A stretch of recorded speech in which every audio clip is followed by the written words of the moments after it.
Start करते हैं हमारा सबसे ज़्यादा ईजीएस्ट चैप्टर जो कि है classification of elements and periodicity in properties. Question आता है कि एलिमेंट को क्लासिफाई करने की ज़रूरत क्यों हुई। 1800 में 31 एलिमेंट थे, 1865 में एलिमेंट 63 हो गए और रिसेंटली 114 एलिमेंट है। अब इतने सारे एलिमेंट को क्लासिफाई करना बहुत ज़रूरी है, अदरवाइज़ उनकी स्टडी पॉसिबल नहीं है। इसीलिए क्लासिफिकेशन ऑफ एलिमेंट किया जाता है। जेनेसिस यानी बिगिनिंग ऑफ पीरियोडिक क्लासिफिकेशन 1800 में जॉन डॉपलेरियर ने एलिमेंट की प्रॉपर्टीज़ के अमोंग ट्रेंडिंग का आइडिया बताया। 1829 में इन्होंने नोटिस किया कि कई ग्रुप में फिज़िकल प्रॉपर्टी और केमिकल प्रॉपर्टी में सिमिलैरिटी होती है। अब लॉ ऑफ ट्रेड क्या होता है?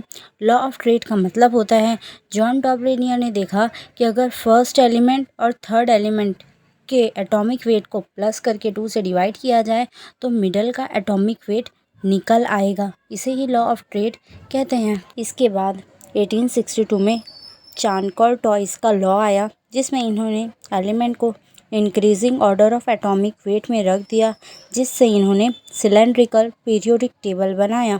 बट इसे ज़्यादा अटेंशन नहीं मिलने की वजह से ये भी डिसमिस हो गया। उसके बाद 1865 में लॉ ऑफ ऑक्टेट आया, जो कि न्यूलैंड ने बताया था। इन्होंने ऑल एलिमेंट को increasing order of atomic weight में अरेंज कर दिया। इन्होंने ये ऑब्ज़र्व किया कि हर एलिमेंट की प्रॉपर्टी, हर 8 एलिमेंट की प्रॉपर्टी फर्स्ट एलिमेंट की तरह सिमिलर हो रही है। इसी वजह से इन्होंने इसका नाम लॉ ऑफ ऑक्टेव रख दिया। बट ये अप टू कैल्शियम तक ही अप्लाई हो पाया, यही वजह है ये डिसमिस हो गया। बट इनके इस काम के लिए इन्हें 1887 में दावी मेडल से सम्मानित किया गया।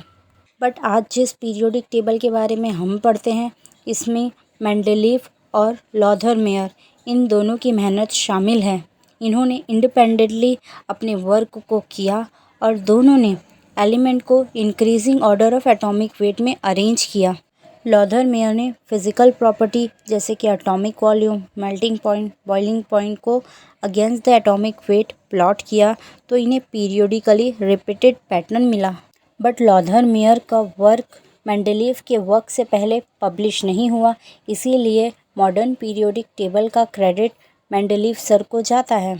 मेंडलीव ने एलिमेंट को हॉरिजॉन्टली रो में अरेंज किया, जबकि वर्टिकली कॉलम में अरेंज किया। इन्होंने एलिमेंट को increasing order of atomic weight में अरेंज किया, जिसमें इन्होंने देखा कि ग्रुप्स में सिमिलैरिटी हो रही है प्रॉपर्टीज़ में। बट कई एलिमेंट में इन्होंने increasing order of atomic wait को इग्नोर किया, जैसे कि आयोडीन का एटॉमिक वेट टेलोरियम से ज़्यादा होता है। बट आयोडीन की प्रॉपर्टी हैलोजन की तरह सिमिलर होने की वजह से इन्होंने इसे हैलोजन ग्रुप में अरेंज कर दिया और टेलोरियम को आयोडीन से पहले अरेंज किया, क्योंकि इसकी प्रॉपर्टी जिस ग्रुप में इन्होंने अरेंज किया उस ग्रुप की तरह सिमिलर थी। मेंडलीव के टाइम पे जर्मेनियम और गैलियम की डिस्कवरी नहीं हुई थी, इसीलिए इन्होंने एल्युमिनियम और सिलिकॉन के बाद जगह छोड़ दी और उस जगह का नाम ईका एल्युमिनियम और ईका सिलिकॉन रखा।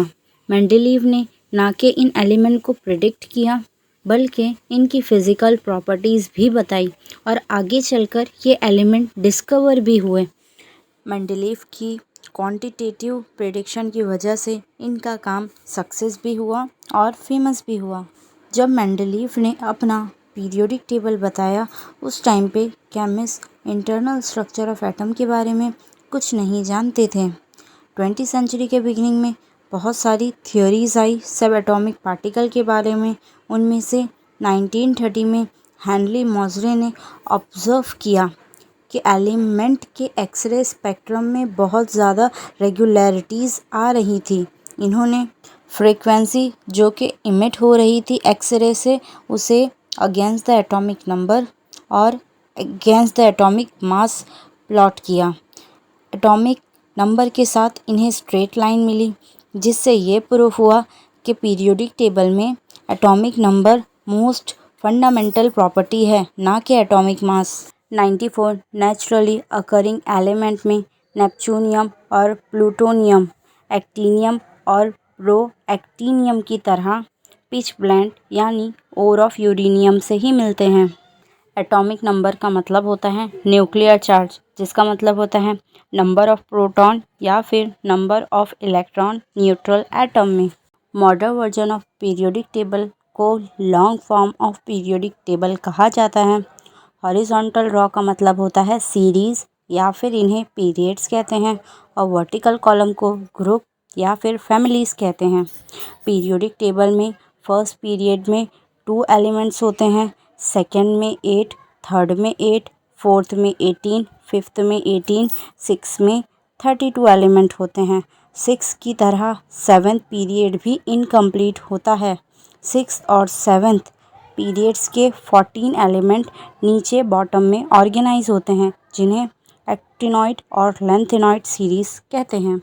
पीरियोडिक टेबल में IUPAC नेम देते वक्त 0 को नील कहते हैं, 1 को अन, 2 को बाय, 3 को ट्राई, 4 को क्वाड, 5 को पेंट, 6 को हेक्स, 7 को सेप, 8 को ऑक्ट और 9 को एन कहा जाता है। इसी तरह जिसका एटॉमिक नंबर 101 होता है उसे अननील अनियम कहते हैं। याद रखने वाली बात यह है कि 101 मेंडल ने डिस्कवर किया, 102 नोबल ने डिस्कवर किया, 103 लॉरेंस ने डिस्कवर किया, 104 रदरफोर्ड ने डिस्कवर किया, 105 डब ने डिस्कवर किया, 106 सीबोर्ग ने डिस्कवर किया, 107 बॉर ने डिस्कवर किया, 108 हैश ने डिस्कवर किया, 109 माइटन ने डिस्कवर किया, 110 डार्मस्टेड ने डिस्कवर किया और 111 रॉन्टाजन ने डिस्कवर किया। इसीलिए इनके IUPAC ऑफिशियल नेम में इनका जिक्र होता है। जैसे कि 101 मेंडल ने डिस्कवर किया, इसीलिए 101 को मेंडलवियम कहते हैं। एस ब्लॉक एलिमेंट की इलेक्ट्रॉनिक कॉन्फ़िगरेशन NS1 और NS2 होती है। ये बहुत रिएक्टिव होते हैं, इसीलिए इनकी आयोनाइजेशन एंथैल्पी बहुत लो होती है और यही वजह है ये नेचर में प्योर नहीं मिलते हैं।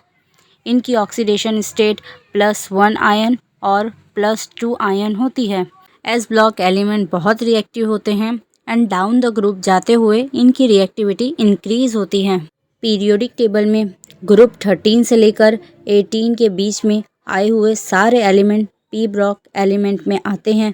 P block element S block element के साथ मिलकर रिप्रेजेंटेटिव एलिमेंट यानी मेन ग्रुप एलिमेंट फॉर्म करते हैं। पी ब्लॉक एलिमेंट की इलेक्ट्रॉनिक कॉन्फ़िगरेशन NS2 MP1 से लेकर NS2 MP6 होती है। NS2 MP6 ग्रुप के एलिमेंट्स को नोबल गैसेस एलिमेंट कहते हैं। इनके वैलेंस इलेक्ट्रॉन कम्प्लीटली फिल होते हैं, इसी वजह से इन इलेक्ट्रॉन को रिमूव करना बहुत मुश्किल होता है। पी ब्लॉक एलिमेंट में ग्रुप 16 एलिमेंट को काल्कोजेंस कहते हैं और ग्रुप 17 एलिमेंट को हेलोजेंस कहते हैं। ये 1 या 2 इलेक्ट्रॉन गेन कर कर नोबल गैस की तरह स्टेबल हो जाते हैं। ये 2 ग्रुप एलिमेंट ऐसे हैं जिनकी high negative electron gain enthalpy होती है और ये इलेक्ट्रॉन गेन कर कर बहुत स्टेबल हो जाते हैं। पीरियोडिक टेबल में नॉन मेटालिक कैरेक्टर इंक्रीज़ होता है जैसे ही हम लेफ़्ट से राइट जाएं पीरियड्स में, और मेटालिक कैरेक्टर इंक्रीज़ होता है जब हम डाउन द ग्रुप जाते हैं। डी ब्लॉक एलिमेंट के बारे में हम नेक्स्ट वीडियो में डिस्कस करेंगे। To be continue, please press the bell icon.